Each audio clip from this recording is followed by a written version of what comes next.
Hey everybody, this is Spasmodic, and welcome to the 6th episode of Doom 2016 Without Jumping. Today, we're tackling the Kadingir Sanctum.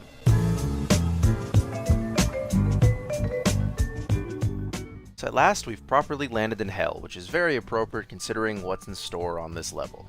Actually, there's really only 2 sections that are a bit of a pain, but other than that, this level is surprisingly fairly relaxing. So let's go through it. The first few areas are fairly simple. You can walk across this gap with ease and work your way through this fight without any difficulties. After collecting the yellow skull key, you walk around to this point here and do a short Gauss boost, and you can walk over to the yellow door. After the fight in this area is over, you may find yourself staring at this next section with despair, much like I did in the beginning. My understanding of the game at this point was not very strong, and looking at all these jumps was daunting. That was until I was just out and about one day and thought to myself, wait a second, those rocks fly up. This meant I could potentially launch to a further rock and be that much closer to the skull switch, and as it turns out, this worked beautifully. It is a bit finicky when you get to the rock though. You have to wait for a couple seconds, then you can walk onto the next rock, and you'll get stuck onto the side. Then, you can just Gauss boost on top of it and work your way up to the skull switch. If you try and get on the rock too quickly, you'll just fall to your death, so be careful with this trick. After collecting the blue key and finishing the fight in the next area, you have to work your way up to the blue key door, of course. There's a bunch of different ways to do this, but this is the way that works best for me. You do a fairly powerful jump up to this rock from this ledge, and then perform an equally powerful jump up to the door. When you're through the door, you'll find yourself in this area, and this is where it gets pretty tricky. It's not terribly difficult to reach the other side of the chasm, just a few Gauss boosts are needed to get there. But once you travel up the cave, you have to hop across these floating rocks, and 2 of them are just rude. So this first rock is our first culprit, for the simple reason that micro-missiles go straight through it, for reasons that I don't understand, exactly at the point where they need to be in order to reach the next rock. So, you need to get a bit creative in order to proceed. This is where, of all things, the hologram comes in handy. If you didn't know, micro-missiles stick to the hologram, so if you place him properly, you can shoot the missiles at his foot and use him to clear the gap.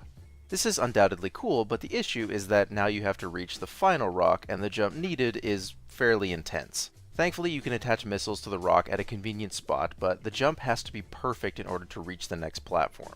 You need maximum power and excellent timing, not only with your jump, but the rock you're on has to be floating upwards, while the rock in the distance has to be falling down slightly, otherwise this may just be impossible.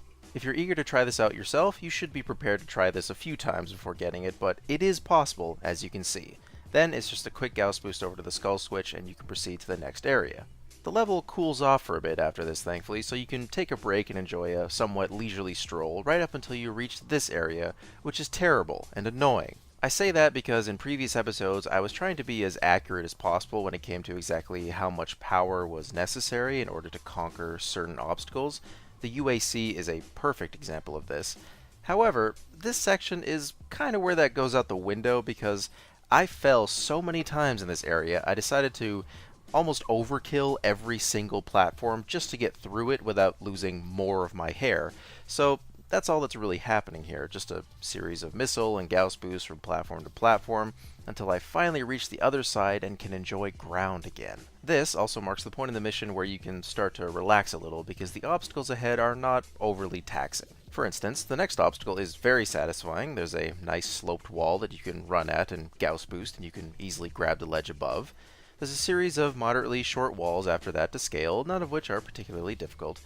Then there's this tiny gap, which is also very easy to cross. You just walk across, and after a decent amount of torture up to this point, you'll find yourself staring at the final area. There's really only one semi-small Gauss boost needed to reach it, and then you can just walk into the final area, clear all the enemies, and then you can just walk right up to the ending switch. So this level was painful to look into the first time around, but it was a lot of fun to apply some creative thinking to the project and really see it be useful. Realizing that rocks can fly and that holograms can actually be put to good use was awesome. So, since we're done in Hell for now, we're heading back to Mars and the Argent facility, the destroyed version.